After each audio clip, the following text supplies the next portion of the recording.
بسم اللہ الرحمن الرحیم نحمدہ ونصلی علی رسولہ الکریم۔ رسالہ شہید مظلوم حضرت عثمان غنی رضی اللہ تعالیٰ عنہ کے تیسرا حصہ انشاءاللہ پڑھا جائے گا۔ تو ہم نے جو یہاں تک پڑھا ہے وَلَسَوْفَ يُعْطِيكَ رَبُّكَ وَلَسَوْفَ يَرْضَىٰ اور وَلَسَوْفَ يُعْطِيكَ رَبُّكَ فَتَرْضَىٰ پڑھا تھا، سمجھ آئیے بات؟ صدیقیت کے عناصر ترکیبی، حضرت صدیق اکبر حضرت کی کچھ بیان ہو رہا تھا مناقب۔ مقام صدیقیت کے جو عناصر ترکیبی ہیں وہ سورۃ اللیل کی ان 3 آیتوں میں بیان ہوئے ہیں۔ فَأَمَّا مَنْ أَعْطَىٰ وَاتَّقَىٰ وَصَدَّقَ بِالْحُسْنَىٰ فَسَنُيَسِّرُهُ لِلْيُسْرَىٰ، جس صاحب ایمان شخص کی سیرت و کردار میں یہ اجزائے ثلاثہ اعطاء گنو، تقوی اور تصدیق بالحسنیٰ جمع ہو جائیں، اس کے لیے مقام صدیقیت کی راہ کشادہ اور آسان ہو جاتی ہے۔ سمجھ آئیے؟ آخری آیات میں سب سے زیادہ اعطاء کے وصف کو نمایاں کہا گیا ہے، جیسا کہ میں ابھی بیان اوپر ہو چکا ہے کل۔ الذی یؤتی مالہ یتزکی، ایک طرف اعطاء ہو، جود و سخا ہو، کسی کو تکلیف میں دے کر انسان تڑپ اٹھے، جیسے کہ آپ کو پتہ ہے حضرت بلال کو غالباً حضرت ابوبکر صدیق نے اعداد کروایا نا، نہیں پتہ؟ مجھے بھی بھول جاتا ہے، یہ واقعات پڑھتے نہیں ہم، زندگی میں ہم بھول ہی جاتے ہیں کہ یہ واقعہ ہے بھی کہ نہیں، مطلب ہماری اتنی کمی ہے نا، گھروں میں نہیں پڑھے جا رہے اور خطبات میں نہیں بیان ہو رہے، اثر نمازوں کے بعد ایک واقعہ بھی بیان ہو، بس تعلیم فضائل اعمال کی تعلیم پہ 2-4 بندے بیٹھ جاتے ہیں، آپ اس میں بھی نہیں بیٹھتے، اس میں بھی بیٹھنا چاہیے آپ کو۔ میں سمجھ آئیے؟ سمجھ آ گئی بات؟ تو یہ چیزیں عام کریں انشاءاللہ، سمجھ آئیے؟ وقت نکالیں، وقت ادھر توجہ فرمائیں۔ اس کی تکلیف دور کرنا اگر اس کے بس میں ہو تو اسے دور کر دے، کسی کو احتیاج میں دے کر اس کا اپنا آرام حرام ہو جائے اور اس پر یہ دن ہو سوار ہو کہ کسی طرح اس کی احتیاج کے دور کرنے میں اس کا تعاون شامل ہو جائے۔ مقام صدیقیت کا یہ سب سے اعلیٰ وصف ہے۔ دوسرا وصف ہے تقوی۔ پہلا کیا تھا؟ اعطاء، مطلب عطا کرنا، دینا لوگوں کو، سمجھ آئیے؟ دوسرا کیا ہے؟ تقوی۔ طبیعت میں نیکی کا مادہ، خیر کا جذبہ، نیکی کا فطری میلان، برائی اور بدی سے طبعی کراہت اور نفرت، برائی سے بچنے کا ذاتی رجحان اور کوشش، گویا خدا خوفی اور خدا ترسی کی ایک کیفیت۔ اور تیسرا وصف جو مقام صدیقیت کی تکمیل کرتا ہے اور جس سے کسی کی صدیقیت پر مہر ثبت ہو جاتی ہے، وہ ہے وصدق بالحسنیٰ، یعنی جو بھی اچھی بات سامنے آئے اس کی فوراً تصدیق کرے۔ لقب ہی صدیق کہاں سے ملا ہے؟ فوراً کہا سچ ہے۔ ایمان لانے کی بات کہی، معراج کا بیان فرمایا آپ صلی اللہ علیہ وسلم نے، فوراً آپ سب کسی اور کی زبان سے بھی سنا تو، لیکن آپ صلی اللہ علیہ وسلم کے بارے میں تو یہ سچ ہے، انہوں نے فرمایا۔ صدیق کسے کہتے ہیں؟ سمجھ آئی نہیں گل کہ نہیں سمجھ؟ ہاں، یعنی جو بھی اچھی بات سامنے آ جائے اس کی فوراً تصدیق کرے، انانیت نہ ہو، تکبر نہ ہو کہ میں اگر دوسرے کی بات مان لوں گا تو میں چھوٹا ہو جاؤں گا اور وہ بڑا ہو جائے گا۔ ہم خود اپنے اوپر اس کو وارد کر کے سمجھ سکتے ہیں کہ بسا اوقات کسی سے بحث ہو رہی ہو اور اثناء بحث میں انسان محسوس کر بھی لے کہ مقابل کی بات درست ہے، لیکن وہ اپنی بات کی اچ کی لکھا ہوا ہے، اپنی بات کی اچ اور سمجھ آئیے انانیت کی بنا پر اپنا موقف کے غلط ہونے کے شعور اور ادراک کے باوجود دوسرے کی بات تسلیم کرنے سے اعتراض کرتا ہے۔ یعنی یہ باتیں نہیں ہونی چاہیے، حق بات کو کہہ رہا ہے تو مانو، اور اسے اپنی شکست اور ہیٹی سمجھتا ہے، لہذا کٹ حجتی اختیار کرتے ہوئے دلیل پر دلیل وضع کرتا چلا جاتا ہے۔ حقیقت یہ ہے کہ کسی کی بات کو مان لینا اور تسلیم کر لینا آسان کام نہیں۔ جس شخص میں یہ وصف ہو کہ چاہے دشمن بھی ایسی کوئی بات کہے جو عدل و انصاف اور مبنی ہو تو اسے فوراً تسلیم کرے، بلا شبہ وہ صاحب کردار شمار ہوگا۔ اس طرز عمل کا نام ہے تصدیق بالحسنیٰ، سمجھ آئی؟ اور یہ تینوں اوصاف اعطاء، تقوی اور تصدیق بالحسنیٰ جس صاحب ایمان میں جمع ہو جائیں وہ شخص صدیق کہلائے گا۔ سمجھ آ گئی؟ پیچھے یاد ہے نا، اولئک انعم اللہ علیہم من النبیین، نبی تو کوئی بن نہیں سکتا، صدیق بن سکتا ہے، شہید بن سکتا ہے، صالحین تو بن ہی سکتے ہیں، لیکن نبی کوئی اپنی مرضی سے نہیں بن سکتا۔ سمجھ آ رہی گل؟ سمجھ آئیے؟ لیکن وہ صدیق نہیں بن سکتا، صدیق ایک ہی ہیں، صدیق اکبر ایک ہی ہیں، دوسرا صدیق سمجھ آئی نا گل؟ صدیق و فاروق و عمر عثمان والی وہ ان کے درجے کے کوئی پہنچ نہیں، صدیق حضرت اللہ کے بعد مرتبہ حضرت محمد صلی اللہ علیہ وسلم کا ہے، آپ صلی اللہ علیہ وسلم کے بعد سب سے زیادہ مرتبہ امت میں ابوبکر، آپ رضی اللہ تعالیٰ عنہ کے بعد مرتبہ عمر فاروق کا ہے، کیونکہ خلیفہ ہے نا، خلیفہ اول ہیں حضرت ابوبکر، خلیفہ ثانی حضرت عمر ہیں، خلیفہ ثالث حضرت عثمان ہیں، جن کا ہم بیان کر رہے ہیں۔ 18 ذی الحج ہے آج کیا ہے؟ 18 ذی الحج 1444 ہے، 44 ہجری ہے، تو 1400 کسی ہجری میں آپ رضی اللہ تعالیٰ عنہ شہید ہوئے۔ تو آگے امید ہے کہ کچھ تفصیلات آئیں، ہم کہیں اور سے بھی انشاءاللہ کوشش کریں گے اس مہینے میں۔ سبحان اللہ، کدھر پہنچے ہم؟ چنانچہ سب سے زیادہ اور سب سے نمایاں طور پر یہ اوصاف ثلاثہ حضرت ابوبکر صدیق رضی اللہ تعالیٰ عنہ کی شخصیت میں جمع ہوئے، اس لیے وہ صدیق اکبر ہیں۔ اس کا یہ مطلب نہیں کہ صدیق، اس کا یہ مطلب نہیں کہ صدیق صرف وہی ہیں، بلکہ اس کا مطلب یہ ہے کہ صدیقین کی جماعت میں حضرت ابوبکر دراصل صدیق اکبر ہیں۔ کیا بولیں گے؟ سمجھ آئیے؟ صدیق اکبر کے مقام پر فائز ہیں، وہ صدیقین کی جماعت کے سرخیل اور گل سرسد ہیں۔ یہ لفظ میں نہیں نظر آ رہا اس میں جی۔ اس کی دلیل سورۃ النساء کی محولہ بالآیت میں موجود ہے، جس میں جمع کا صیغہ صدیقین استعمال ہوا ہے۔ یہی بات سورۃ الحدید کی آیت نمبر 18 میں بئی الفاظ بیان ہوئی ہے، ان المصدقین والمصدقات واقرضوا اللہ قرضا حسنا یضاعف لهم ولهم اجر کریم، یعنی بے شک صدقہ کرنے والے مرد اور صدقہ کرنے والی عورتیں اور وہ لوگ جو اللہ تعالیٰ کو قرض حسن دیں، ان کے لیے دوگنا اجر ہے اور بہترین بدلہ ہے جس میں اضافہ ہوتا رہے گا۔ اس آیت کریمہ میں ایک اصطلاح صدقہ کی استعمال ہوئی ہے اور ایک اللہ کو قرض حسن دینے کی۔ ان دونوں اصطلاحوں کے علیحدہ علیحدہ مفاہیم ہیں۔ صدقہ اس انفاق کو کہتے ہیں، یعنی اس خرچے کرنے کو کہتے ہیں جو یتیموں، بیواؤں، محتاجوں، مسافروں اور حاجت مندوں کی خبرگیری اور حاجت روائی کے لیے صرف صرف کیا جائے، استعمال کیا جائے، جبکہ اللہ کے ذمہ قرض حسن دراصل وہ انفاق مال ہے، وہ خرچ کرنے مال، وہ خرچ ہے، وہ والا مال ہے جو خرچ کیا جائے، جو اللہ کے دین کے غلبے، نشر و اشاعت اور دعوت و تبلیغ کی راہ میں کیا جائے، جس کا مقصود مطلوب لتکون کلمۃ اللہ ہی العلیٰ۔ سورۃ الحدید میں اللہ کے دین کے غلبے، یہ بھی لے جائیں، توجہ فرمائیں، سورۃ الحدید میں اللہ کے دین کے غلبے کے لیے مسلمانوں کو ترغیب و تشویق کا مضمون تانے بانے کی طرح جڑا ہوا ہے۔ چنانچہ فرمایا، من ذا الذی یقرض اللہ قرضا حسنا فیضاعفہ لہ ولہ اجر کریم، کون ہے جو اللہ کو قرض حسن دے تاکہ وہ اس میں مسلسل اضافہ فرماتا رہے، ایسے شخص کے لیے اجر کریم ہے۔ یہ اللہ تعالیٰ کی شان کریمی اور رحیمی ہے کہ وہ اس مال کو جو اس کے دین کی سربلندی کے لیے صرف کیا جائے اپنے ذمے قرض حسنہ سے تعبیر کرتا ہے، حالانکہ اللہ تعالیٰ تو الغنی ہے، اسے کسی کے مال کی کوئی حاجت نہیں۔ اس کی شان تو قرآن میں وَلِلَّهِ مِيرَاثُ السَّمَاوَاتِ وَالْأَرْضِ کے الفاظ میں بیان کی گئی ہے، سمجھ آئیے گل۔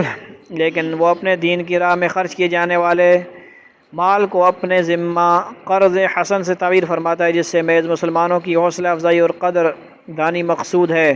اسی سورہ حدید میں صاف احتیاج، لوگوں کی حاجت روائی اور اللہ کے دین کی سربلندی کے لیے مال صرف کرنے والوں سے اجر کریم کے وعدے کے بعد فرمایا والذین آمنوا باللہ ورسلہ اولئک هم الصدیقون والشہداء عند ربہم لهم اجر ونورہم، اور جو لوگ اللہ پر اور اس کے رسولوں پر ایمان لائے وہی صدیقین اور شہداء میں سے ہیں، ان کے لیے ان کا اجر اور ان کا نور ہے، یعنی جن لوگوں میں عطا کا یعنی دینے کا وصف موجود ہے، جو بخیل نہیں، جو دو سخا سے متصف ہیں، جو غرباء یتامى مساکین اور اس سے صاحب احتیاج لوگوں کی خبرگیری اور حاجت روائی نیز اللہ کے دین کے غلبے اور نشر و اشاعت کے لیے اپنا مال صرف کرتے ہیں یعنی استعمال کرتے ہیں، یہی وہ لوگ ہیں کہ جب ان کے کشف قلوب میں ایمان کی تخم ریزی ہو جاتی ہے تو وہ پورے طور پر بار آور ہوتا ہے اور خوب برگ و بار لاتا ہے۔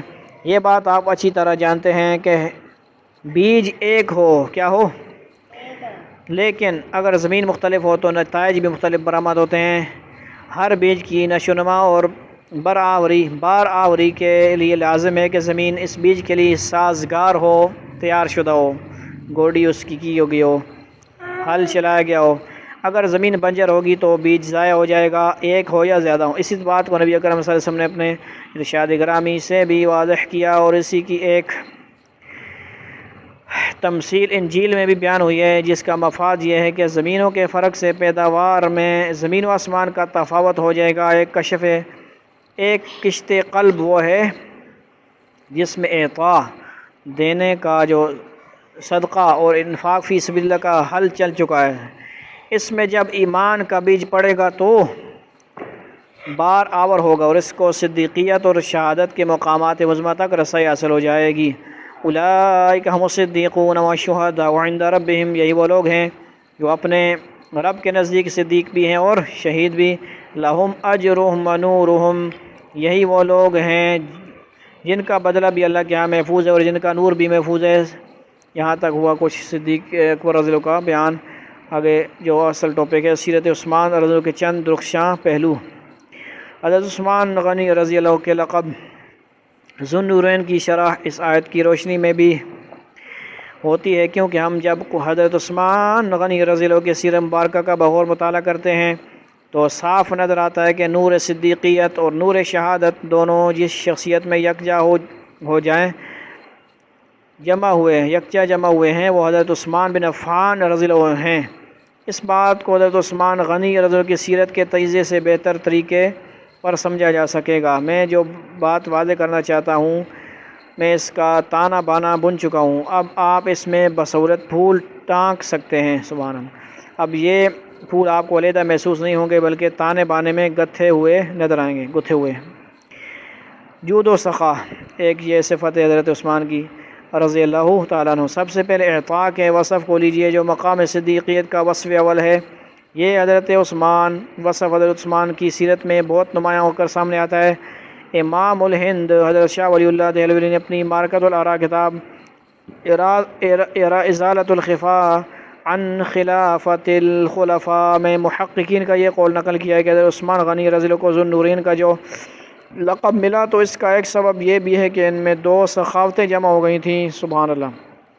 ایک سخاوت اسلام لانے سے پہلے کی زندگی کی ہے اور دوسری سخاوت کی شان وہی ہے کہ جو اسلام لانے اور نبی اکرم صلی اللہ علیہ وسلم کے دست مبارک پر بیعت کرنے کے بعد ظاہر ہوئی ہے۔ سبحان اللہ۔ اصلاً یعنی پہلے بھی ایسے ہی تھے اور بعد میں بھی تو اور زیادہ ہو گئے۔ اصلاً آپ رضی اللہ کو ذو النورین کا لقب حضور صلی اللہ علیہ وسلم کی دو صاحبزادیوں کا یکے بعد دیگرے آپ رضی اللہ کے حبالہ عقد میں آنے کی وجہ سے ملا تھا، لیکن حضرت شاہ ولی اللہ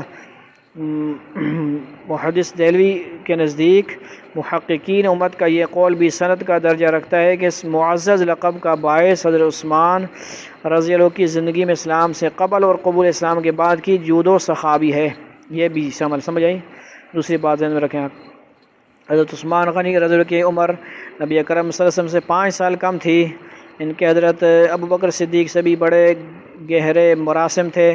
ظاہر ہے کہ گہرے اور مضبوط دوستانہ تعلقات و مراسم میں طبیعت و مزاج کی یگانگی اور موافقت موجود ہونا ضروری ہوتا ہے، لہذا جس طرح اسلام سے قبل حضرت ابوبکر صدیق رضی اللہ پہ کر جود و سخا اور نوع انسانی کی ہمدردی سے معمور شخصیت تھے، اسی کا عکس کامل حضرت عثمان غنی رضی اللہ بھی تھے۔ اسلام لانے کے بعد جس طرح صدیق اکبر نے اپنا سارا اثاثہ اور مال و منال دین حق کی سربلندی اور غلبے کے لیے لگایا، اور ان غلاموں کو جو دولت ایمان سے مشرف ہونے کے باعث اپنے آقاؤں کے ہاتھوں ظلم کی چکی میں پس رہے تھے، اپنی جیب خاص سے خرید کر آزاد کیا، اور غزوہ تبوک کے موقع پر اپنا پورا گھر کا اثاثہ سمیٹ کر نبی اکرم صلی اللہ علیہ وسلم کے قدم میں لا ڈالا۔ کم و بیش یہی کیفیت عثمان غنی کی بھی رہی ہے، اور انہوں نے نہایت ہی نامساعد حالات میں اپنے سرمایہ سے دین کی خدمت کی ہے، جس کی چند مثالیں آگے بیان ہوں گی۔ اس وقت جو بات میں آپ کو بتانا چاہتا ہوں وہ یہ ہے کہ ہر صدیق کی سیرت میں صدیقیت کبریٰ کا عکس ضرور نظر آئے گا، چنانچہ حضرت عثمان غنی کی سیرت میں یہ عکس بتمام و کمال موجود ہے، اور اسی وصف کے باعث ان کا دوسرا معزز لقب غنی بھی ہے۔ سمجھ آئیے؟ آپ کو پتہ ہے نا، آگے پتہ ادھر آتی کہ نہیں، آج بھی حضرت عثمان غنی رضی اللہ کے نام سے وہ ہے اکاؤنٹ ہے، سمجھ آئیے، اور اسی آپ کے نام سے بل بھی آتا ہے۔ یہ باتیں چلی ہوئی ہیں، مطلب کنفرم ہے، سمجھ آئیے۔ یہ کوئی ایسی بیر روما کا وقف کرنا، یعنی یہ جو کنواں تھا مشہور واقعہ آپ کو پتہ ہے نا، آپ آ گیا ہو دانیل یہاں پہ۔ ہجرت کے بعد جب مدینہ میں مسلمانوں کے لیے پانی کی قلت ہوئی اور مسلمانوں کی عورتیں بیر روما سے، جو ایک یہودی کی ملکیت تھا اور مدینہ سے تقریباً 2 میل کے فاصلے پر تھا، پانی بھرنے جاتی تھیں تو یہودی ان پر فقرے کستے تھے، اور اس طرح مسلمانوں کی عزت مجروح ہوتی تھی۔ حضرت عثمان غنی رضی اللہ عنہ نے میٹھے پانی کے اس کنویں کے مالک یہودی کو منہ مانگی بھاری قیمت ادا کر کے بیر روما خریدا، اور اسے مسلمانوں کے استفادے کے لیے وقف کر دیا۔ نبی اکرم صلی اللہ علیہ وسلم کا ارشاد گرامی ہے، الناس کالمعادن، یعنی لوگ معدنیات کی مانند ہوتے ہیں۔ سونے کی دھات جب ناصاف اور کچی حالت میں ہو تب بھی تو سونا ہی ہے، یہ اور بات ہے کہ اس کے ساتھ مٹی، چونا اور دوسری چیزیں بھی شامل ہوتی ہیں۔ اس کچی دھات کو کٹھالی میں ڈالیے تو خالص سونا فراہم ہو جائے گا، اس کی ماہیت میں کوئی تبدیلی نہیں آئے گی۔ یہی بات ہے جو اس حدیث مبارکہ میں بیان ہوئی ہے کہ خیارکم فی الجاہلیت خیارکم فی الاسلام۔ سبحان اللہ، تم میں سے جو دور جاہلیت میں بہترین لوگ تھے وہی اسلام میں بھی بہترین لوگ ہیں۔ سمجھ آئیے؟ سونا جب تپا کر کٹھالی سے برآمد ہوتا ہے تو زر خالص ہو جاتا ہے۔ سونا پہلے ایک ڈلی سی ہوتی ہے نا جب نکالتے ہیں، آج کل سمندروں سے دریاؤں سے بھی نکال رہے ہیں، جہاں سے بھی نکلتا ہے وہ آگ میں پکاتے ہیں نا اس کو، سمجھ آئی؟ اصل سونا جو ہوتا ہے وہ آگ میں جتنا مرضی پکاتے رہو اس کو کچھ ہوتا نہیں ہے، نکھرتا ہی رہتا ہے۔ مجھے اس پتہ نہیں، بہرحال آپ کو پتہ ہوگا نا، سیانے ہو آپ لوگ، تو سمجھ آ رہی ہے بات؟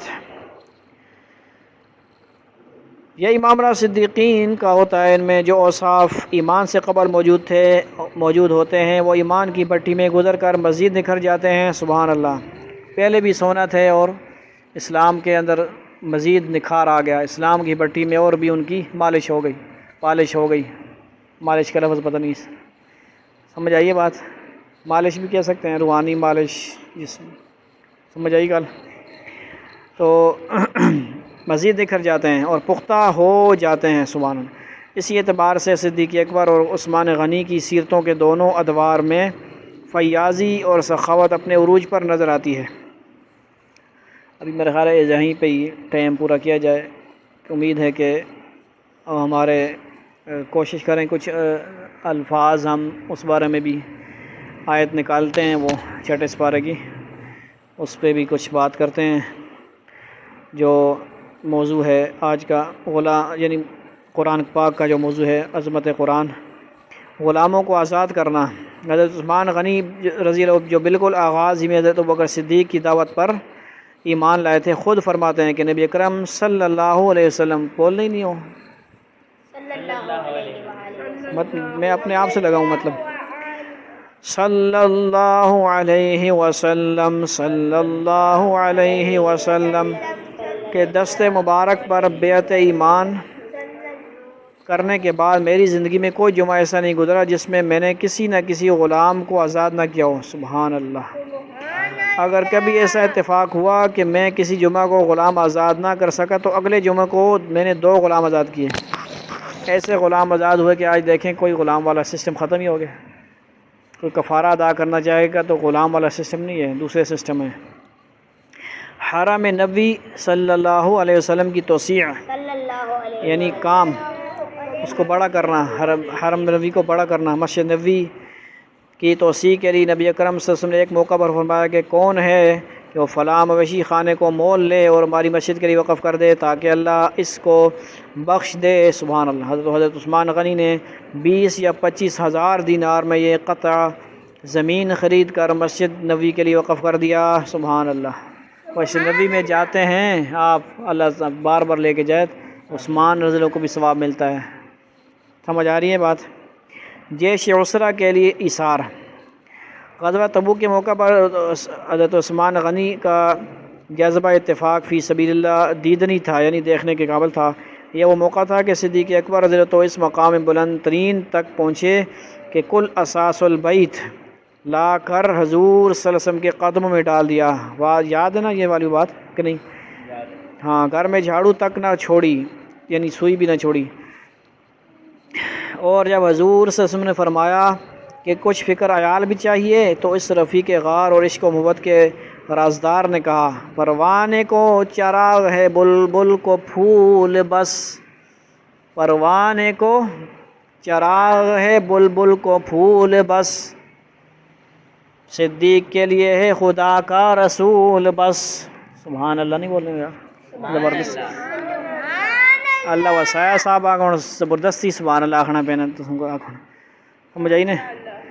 یہی وہ موقع تھا، یعنی یہ بھی فرمایا کہ بس اللہ رسول کا نام چھوڑ آیا ہوں۔ یہی وہ موقع تھا کہ جب فاروق اعظم رضی اللہ کے دل میں یہ خیال گزرا تھا کہ وہ اس مرتبہ انفاق میں صدیق اکبر سے بازی لے جائیں گے، کیونکہ اس نے اتفاق سے اس وقت خود حضرت عمر فاروق کے بقول ان کے پاس کافی مال تھا، انہوں نے اپنے تمام اثاثے کے 2 مساوی حصے کیے، ایک حصہ اہل و عیال کے لیے چھوڑا اور دوسرا حصہ نبی کرم صلی اللہ علیہ وسلم کی خدمت میں پیش کر دیا۔ لیکن جب جناب صدیق اکبر رضی اللہ کا یہ ایثار ان کے سامنے آیا کہ گھر میں جھاڑو پھیر کر سب کچھ خدمت اقدس میں لا ڈالا، تو وہ بے اختیار پکار اٹھے کہ صدیق اکبر سے آگے بڑھنا کسی کے بس کی بات نہیں ہے۔ ذرا چشم تصور سے دیکھیے، یا ذرا چشم تصور سے دیکھیے کہ غزوہ تبوک کی تیاری ہو رہی ہے، سینکڑوں میل دور کا سفر درپیش ہے، سخت ترین گرمی کا موسم ہے، جہاد کے لیے نفیر عام ہے، وقت کی عظیم ترین طاقت سلطنت روما سے مسلح تصادم کا مرحلہ سامنے ہے۔ مسجد نبوی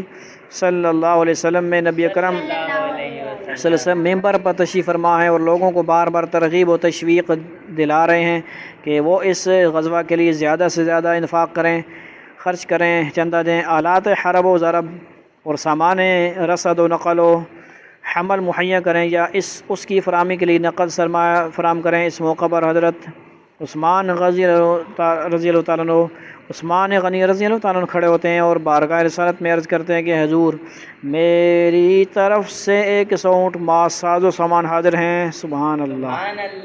حضور صلی اللہ علیہ وسلم کو علم ہے کہ کتنی عظیم مہم درپیش ہے اور کتنا ساز و سامان درکار ہے، لہذا حضور صلی اللہ علیہ وسلم صحابہ کو انفاق کی مزید ترغیب دیتے ہیں۔ حضرت عثمان پھر کھڑے ہوتے ہیں اور عرض کرتے ہیں کہ حضور میں مزید 100 اونٹ ماس ساز و سامان پیش کرتا ہوں۔ کتنے ہو گئے؟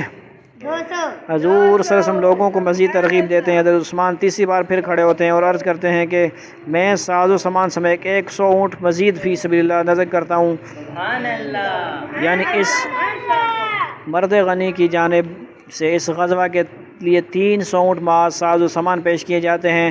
حدیث میں آتا ہے کہ اس موقع پر حضور صلی اللہ علیہ وسلم ممبر سے اترے اور 2 مرتبہ فرمایا کہ اس کے بعد عثمان کو کوئی بھی عمل آخرت میں نقصان نہیں پہنچا سکتا۔ اس واقعے کے متعلق پوری حدیث درج ذیل ہے، کوشش کرتے ہیں۔ عن عبد الرحمن بن خباب رضی اللہ عنہ قال شہدت النبی صلی اللہ علیہ وسلم وهو يحث على تجهيز جيش العسرة فقام عثمان بن عفان فقال يا رسول الله علي 100 بعير بإحلاسها وافتى بها في سبيل الله ثم حض على الجيش فقام عثمان فقال يا رسول الله علي 100 بعير بأحلاسها وأقطع بها في سبيل الله ثم حز على الجيش فقام عثمان فقال يا رسول الله علي 300 بعير بأحلاسها وأقطع بها في سبيل الله فأنا رأيت النبي صلى الله عليه وسلم ينزل على المنبر وهو يقول ما على عثمان ما فعل بعد هذه ما على عثمان ما عمل بعد هذه رواه ترمذی۔ اسی جیش اسرا کے لیے حضور صلی اللہ علیہ وسلم نقد سرمایہ کے انفاق کی بھی ترغیب دلاتے ہیں، تو حضرت عثمان رضی اللہ عنہ اپنے مستقر پر جاتے ہیں، اپنی یعنی جگہ پر جاتے ہیں اور اپنے گماشتوں کو ہدایت کرتے ہیں، گماشتوں کو کہ جس قدر بھی نقد سرمایہ جمع ہو سکے فوراً پیش کرو۔ یہاں گماشتوں کا لفظ مجھے کچھ ہضم نہیں ہو رہا، لفظ یہ اپنے بندوں کو اپنے ملازمین کا لفظ ہونا چاہیے، یہ گماشتہ لفظ یہ اسی لیے بعض دفعہ ڈاکٹر اسرار لوگوں کی پارٹی کے کچھ کام ایسے ہوتے ہیں۔ یہ رسالہ پڑھنے کا مطلب یہ نہیں کہ میں کوئی جماعت اسلامی کا بندہ ہوں، میں تو بس ایک رسالہ مجھے پسند آیا، میں نے پڑھا تھا تو میں اس کے لیے سمجھ آئی بات۔ بعض باتیں خطرناک بھی ہوں گی تو میرے اوپر فٹ نہ کرے کوئی بندہ، یہ پہلے سے ہی گروپ بنا ہوا ہے کہ یہ کس کا رسالہ لکھا ہوا ہے، سمجھ آئیے برابر ہوئے، تو اپنے ملازمین وغیرہ کو ہدایت کرتے ہیں کہ جس قدر بھی نقد سرمایہ جمع ہو سکے فوراً پیش کرو۔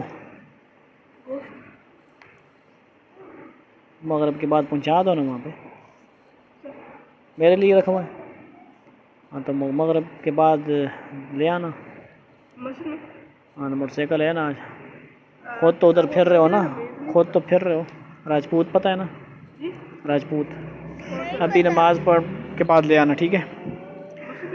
ہاں جلدی لانا، میں اتنی دیر مامون کو پڑھاؤں گا، ٹھیک ہے جی۔ آگے کیا ہے، عثمان کو ہدایت فرماتے ہیں اور اپنے بندوں کو کہ جس قدر بھی نقد سرمایہ جمع ہو سکے فوراً پیش کرو۔ چنانچہ 1000 دینار اشرفیاں ایک تھیلی میں بھر کر نبی اکرم صلی اللہ علیہ وسلم کی خدمت اقدس میں حاضر ہوتے ہیں۔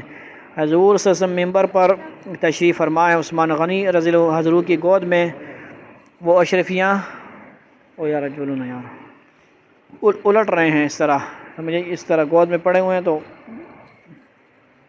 یہ وہ نہیں ہوتی کہ پیسوں کی محبت نہیں ہوتی، یہ حضرت عثمان کا لگاؤ ہے کہ انہوں نے اتنا اللہ کے راستے میں دیا ہے، سمجھ آئیے۔ بعض روایت میں آتا ہے کہ جوش مسرت سے چہرہ انور کی رنگت اتنی سرخ ہو جاتی ہے کہ جیسے رخسار مبارک پر سرخ انار نچوڑ دیے گئے ہوں، یعنی حضور صلی اللہ علیہ وسلم کی خوشی میں بھی ایسے ہوتا تھا اور غصے میں بھی، سمجھ آئیے بات، بندہ سرخ غصے میں بھی ہو جاتا ہے اور خوشی میں بھی ہو جاتا ہے، یعنی فرط مسرت سے حضور صلی اللہ علیہ وسلم کا چہرہ مبارک گلنار ہو گیا تھا۔ آپ صلی اللہ علیہ وسلم جوش مسرت کے ساتھ اپنی گود میں ہاتھ ڈال کر ان اشرفیوں کو بار بار الٹ پلٹ رہے تھے۔ اس موقع پر بھی حضور صلی اللہ علیہ وسلم نے 2 مرتبہ فرماتے ہیں کہ آج کے دن کے بعد عثمان رضی اللہ عنہ کو آخرت میں کوئی عمل ضرر نہیں پہنچا سکتا۔ حدیث کے الفاظ یہ ہیں، عن عبد الرحمن بن سمرة رضی اللہ عنہ قد جاء عثمان إلى النبي صلى الله عليه وسلم ب1000 دینار في كمه حين جهز جيش العسرة فنثرها في حجره۔ قال عبد الرحمن فرأيت النبي صلى الله عليه وسلم يقلبها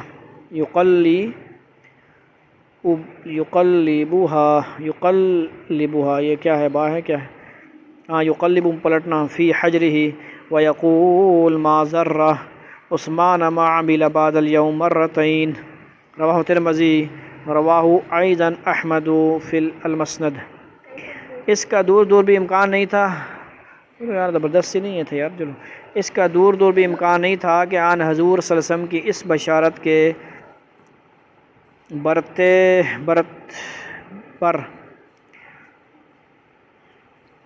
اس بشارت کے بیان کرنے پر حضرت عثمان غنی جیسے مومن صادق سے اللہ اور اس کے رسول کی کوئی معصیت صادر ہوگی۔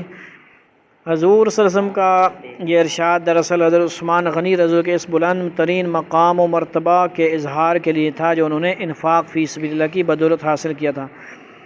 اسی غزوہ تبوک کے سلسلے میں ازالت الخفا میں شاہ ولی اللہ دہلوی نے سالم بن عبداللہ بن عمر رضی اللہ عنہ کی روایت نقل کی ہے کہ تبوک کے سفر میں جتنی بھوک پیاس اور سواری کی تکلیفیں درپیش آئی اتنی کسی دوسرے غزوے میں نہیں آئی۔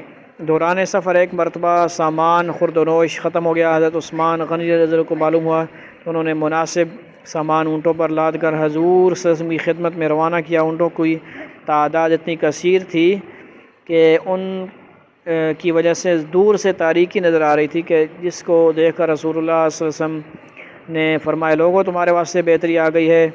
اونٹ بٹھائے گئے اور جو کچھ ان پر سامان لدا ہوا تھا اتارا گیا۔ حضور صلی اللہ علیہ وسلم نے اپنے دونوں ہاتھ آسمان کی طرف اٹھا کر فرمایا میں عثمان سے راضی ہوں، اے اللہ تو بھی عثمان سے راضی ہو جا۔ یہ فقرہ حضور صلی اللہ علیہ وسلم نے 3 مرتبہ ارشاد فرمایا۔ پھر صحابہ سے کہا کہ تم بھی عثمان کے حق میں دعا کرو۔ تو اللہ رب العزت ہمیں حضرت عثمان غنی رضی اللہ عنہ کی شان سمجھنے کی توفیق نصیب فرمائے، ان کے مقام کو سمجھنے کی توفیق نصیب فرمائے، اور ہمیشہ اپنے بڑوں کو، صحابہ کو، اکابرین کو یاد رکھنے کی اللہ تعالی ہمیں توفیق نصیب فرمائے۔ وآخر دعوانا